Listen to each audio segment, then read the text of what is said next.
Señor presidente, Eduardo Esquivel Ancona, SDP Noticias. Mi primera pregunta es acerca de la reforma al Poder Judicial. Si esta reforma no contemplaría, porque es el sistema judicial completo, las fiscalías, tanto la Fiscalía General de la República como las fiscalías estatales. Esto se lo pregunto porque los números son muy fuertes, ¿no? De que la fiscalía no está funcionando. En el 2022, de 2.2 millones de carpetas, solo 96.500 casos, el 4.3 del total de las fiscalías, se logró que un juez dictara algún veredicto, dictara vinculación a proceso o cualquier cosa. No, la gente pues va y no tiene confianza. Estos datos son del INEGI, estos son del 2022. Los índices de confianza de los ministerios públicos a nivel federal son mejores que a niveles estatales, sobre todo por ejemplo, en Guanajuato, que hay un fiscal que aunque terminó con 15 años, con unos resultados terriblemente malos, y también los jueces tienen como pretexto que no están bien integradas las carpetas, para no hacer caso de las denuncias que se hacen. Esto se tiene que corregir, porque hay un estudio del Banco de México, precisamente del Banco de México, que la inoperancia de todo el sistema judicial, no solo del Poder Judicial, afecta a la economía. Le quita hasta 2 puntos del PIB a la economía por la ineficiencia del Poder Judicial, porque no solo son los casos penales, están los casos mercantiles, los de administración, que se tardan años, y pues hay restaurantes que no pueden abrir porque no hay un fallo de los jueces y se van a segundas instancias. Está lo de que no pagan impuestos.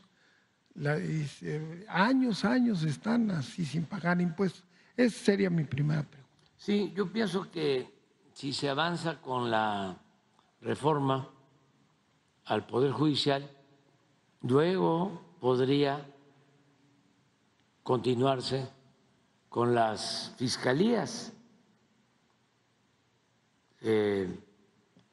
Son procesos.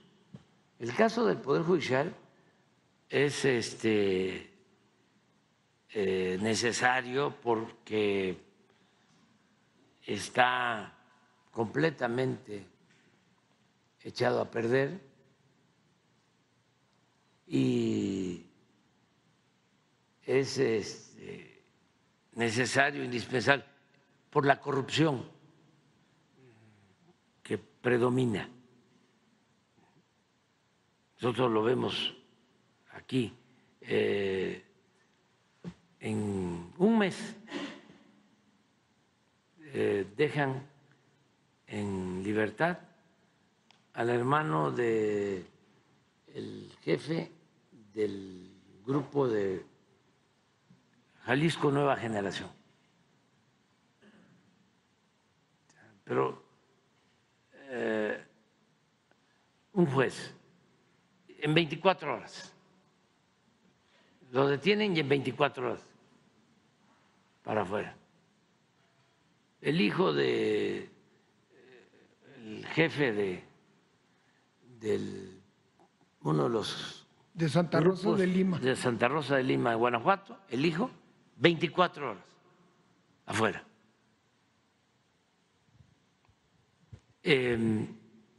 Y así, en el caso también de los delincuentes de cuello blanco, si hay influencia, salen.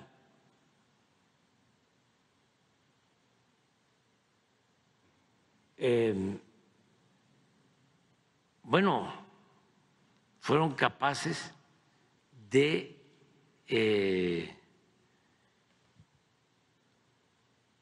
anular por completo una reforma del Poder Legislativo, 2 magistrados. Entonces, sí hace falta ya un cambio en el Poder Judicial. Ellos, los del Poder Judicial, alegan de que actúan así porque los ministerios públicos hacen mal su trabajo, no integran bien las carpetas de investigación. las carpetas de investigación. Sí, puede ser. Siempre se ha utilizado eso como excusa. Pero un juez tiene que tener sentido común, que es el menos común de los sentidos a veces, o juicio práctico. No se va a dar cuenta de qué personaje se trata, si está mal integrada la carpeta y es un asunto de tecnicismo que no va al fondo. ¿Por qué no se repone el procedimiento? ¿Por qué no le dice al Ministerio Público, oye, estás mal aquí, aclárame esto? No, que utiliza eso como excusa para liberarla, porque no puso bien la dirección o se equivocó en la hora.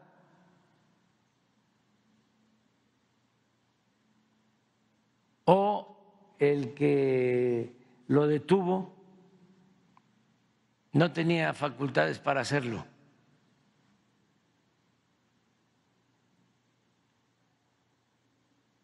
Tantas cosas.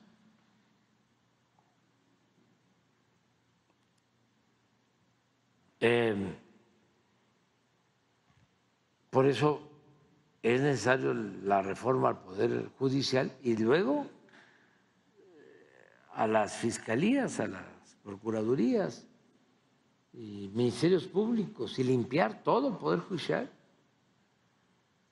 porque sí son las dos cosas. O sea, el caso de las fiscalías es el que se presenta la denuncia y ahí también hay otra excusa de siempre, y ahora más. Y es real, reciben la denuncia y no le dan trámite. Tiene que haber influencia de por medio o dinero para que le den trámite. Pero el Ministerio Público solicita al juez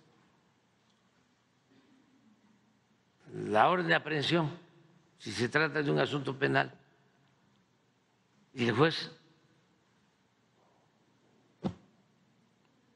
no le da trámite a la solicitud. Esa es la queja ahora de la Fiscalía General. Les voy a poner un ejemplo. Ya hablé de esto, pero ayuda mucho a entender. Yo no sabía, como la mayoría de los mexicanos, de que García Luna había iniciado su carrera en el CISEN, en el sistema de espionaje, que se creó cuando Salinas Yo no lo sabía. Siendo presidente y además con muchos años de lucha y cuestionando los abusos de autoridad del CISEN, no sabía que cuando llega Salinas en el 89 entra al CISEN jovencito García Luna.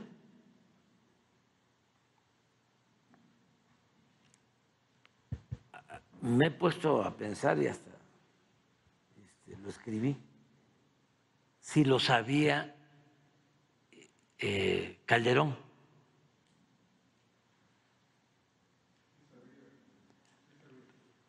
Yo no. Sí, yo lo supe hace 6 meses.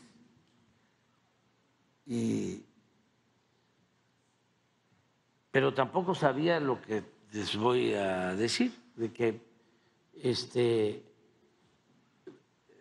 se forma ahí García Luna y llega a ser subdirector operativo, y cuando asesinan a Colosio hay un segundo tirador, y ese segundo tirador, con una investigación reciente, se demuestra, o ya desde entonces, pero se ve ocultado y se hace el análisis de su participación, se le encuentra que sí tenía pólvora en la mano, que sí había disparado, y ese segundo tirador era del CISEN, agente del CISEN. Y García Luna va, yo tampoco sabía, y va de México a Tijuana y lo liberan, es el que lo libera. Se reinicia la investigación y la Fiscalía, bueno, me informan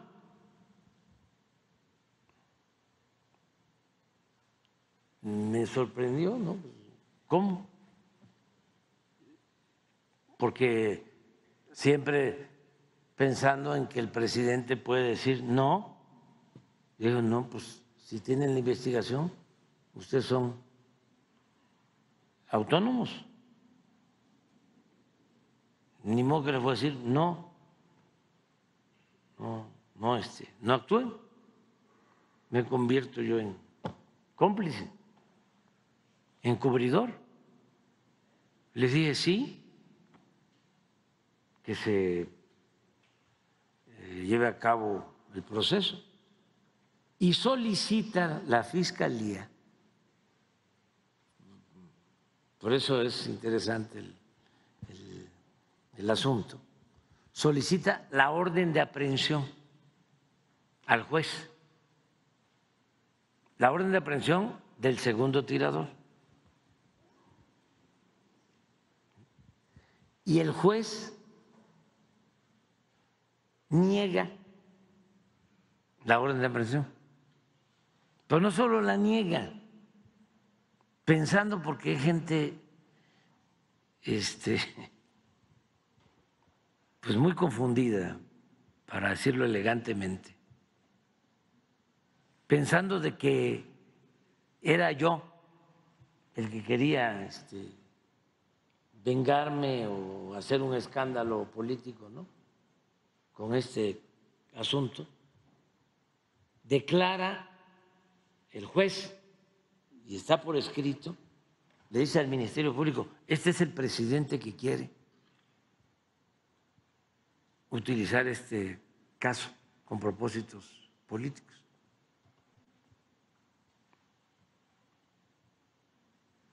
Y no vamos a permitir no se va a dar la orden de aprehensión. Y no la dio.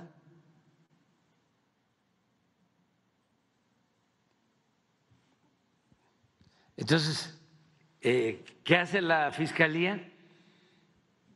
Pues impugna, ¿no? Pero hasta ahora no ha habido nada. Entonces, sí, los ministerios públicos hacen mal en ocasiones, ¿sí?, las carpetas de investigación, pero ¿sí?, cuando las hacen bien o estén mal hechas, de todas maneras el que decide es el juez. Y aquí el problema que tenemos, que más nos ha afectado, es el asunto de los jueces, de magistrados y de ministros. Ministros que, con todo respeto, están para proteger los intereses de los potentados. Sí, el ministro que, por ejemplo, guardó en su cajón que no tenía por qué pedir que le dieran un expediente de una empresa que debía impuestos o que debe impuestos, pide el expediente, ¿sí?, el ministro, para guardarlo, y lo tiene 9 meses guardado. ¿Y quién sabe cuánto tiempo más lo iba a tener ahí? A lo mejor esperando a que yo me fuera. Pero como se denuncia, no le queda más que sacarlo. Y en efecto, hasta sus propios compañeros dicen, esto no nos corresponde a nosotros, esto es un asunto que tiene que resolver el tribunal. Así es, ¿no? Yo soy mi abogada, mi asesor. Entonces, pero no descartar, ¿no?, porque también los ministerios públicos Y la policía ministerial, ¿no?, y la policía ministerial, ¿sí?, limpiar de corrupción, y buenos ministerios públicos también que no solo le den curso a las denuncias donde hay abogados famosos de por medio o hay influyentismo, sino que cualquier ciudadano que presente una denuncia sea atendido y le den celeridad, que la justicia sea pronta y expedita. Pero son procesos, llevan tiempo. Lo importante es iniciarlos, que no haya inmovilismo. Ahí está la historia, que es la maestra de la vida. El padre Hidalgo, padre de nuestra patria, proclama la abolición de la esclavitud. Y muchos piensan que la esclavitud se abolió en 1810. Pues no, fue la proclamación de la esclavitud, le costó a él que lo asesinaran, que le cortaran la cabeza y en escarmiento exhibieran la cabeza, su cabeza, 10 años en la plaza principal de Guanajuato, porque estaba atentando contra el poder oligárquico, ¿no?,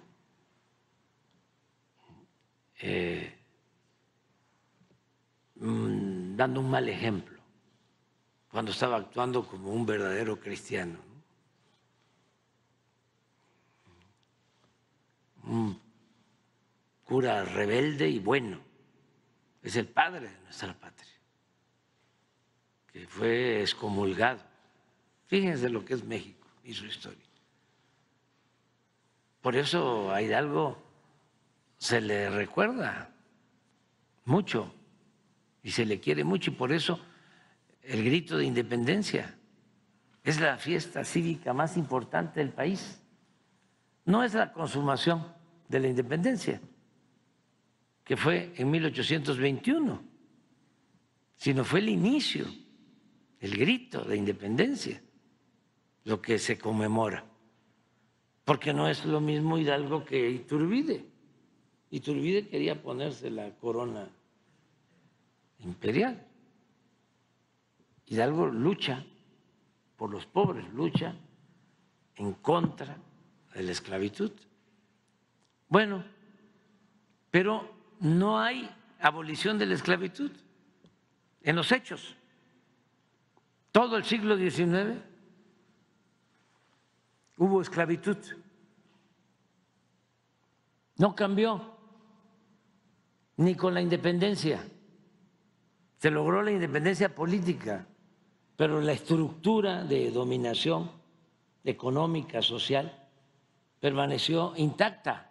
En las haciendas habían pues peones acasillados y hasta si una hija de un peón quería casarse, tenía que pedirle permiso al amo. No podían salir de la hacienda y el amo tenía la facultad de castigar al peón, de azotarlo. Sí, nefasto el derecho de pernada, todo eso. Bueno, pero la idea se mantiene y viene la revolución. 100 años pasó, 100 años. Y en 1914, 1915, cuando triunfa el movimiento revolucionario, que se expulsa a Huerta, se dividen los revolucionarios, Villa, Zapata, Carranza, Obregón, se va a Carranza y Obregón a Veracruz, y Villa y Zapata toman aquí la ciudad, y por el empuje del movimiento zapatista y villista tienen los carrancistas que tomar medidas también radicales, empujados por el villismo y por el zapatismo. Y en Veracruz se promulga la ley agraria del 6 de enero de 1915, que es el antecedente al artículo 27 constitucional para devolver la tierra a los campesinos, restituirle las tierras a los campesinos. Eso se hace en Veracruz. Y en Veracruz también se inicia la abolición de la esclavitud, la libertad de los peones acasillados de las haciendas, que se da en todos los estados casi al mismo tiempo. Leyes en contra del peonaje y de la libertad de los peones en las haciendas. Cuentan los antiguos que cuando llegaban los revolucionarios a las haciendas a decirle a los peones que ya eran libres, los peones que ahí estaban pues enterrados sus padres y sus abuelos, bisabuelos, tatarabuelos, que no sabían otra cosa, no sabían qué era la libertad, en vez de ponerse alegres, se ponían a llorar. Tuvo que pasar un tiempo para que empezaran a actuar como mujeres y hombres libres. Entonces, son procesos sociales que llevan tiempo. Si iniciamos con la reforma al Poder Judicial ahora, si se inicia, ahí va. Lo importante no le hace que lleve tiempo, pero que se vaya mejorando la vida pública para tener una sociedad mejor, pensando en nosotros. A lo mejor a nosotros ya no nos toca verlo, es lo más probable, pero vienen las nuevas generaciones, lo van a ver nuestros hijos, nuestros nietos, y hay que pensar en las nuevas generaciones. Como alguien dijo, ¿no? Un estadista no está pensando en la nueva elección, sino está pensando en la nueva generación, en las generaciones futuras, que eso es lo que nos toca. Ya nosotros ya vamos de salida, ya hasta podemos decir gracias a la vida que nos ha dado tanto, pero hay que pensar hacia adelante. Y yo termino diciéndoles que veo un futuro para México bueno,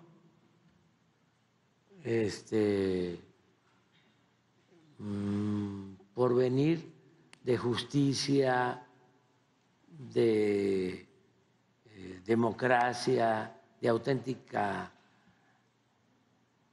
legalidad, auténtico Estado de Derecho. Muy bien, México es de los mejores países del mundo. Tan malas las comparaciones, son de mal gusto, y más cuando se trata de quien gobierna un país. Pero pónganse a pensar cómo están los otros países. México es de lo mejor. Ofrezco disculpas a todos los países hermanos, pero no hay en Asia un país así, que esté atravesando por un momento de transformación, un momento estelar en su historia. No hay en Europa, a ver, díganme un país europeo que tenga la situación que tiene México hoy. En nuestra América, en toda América.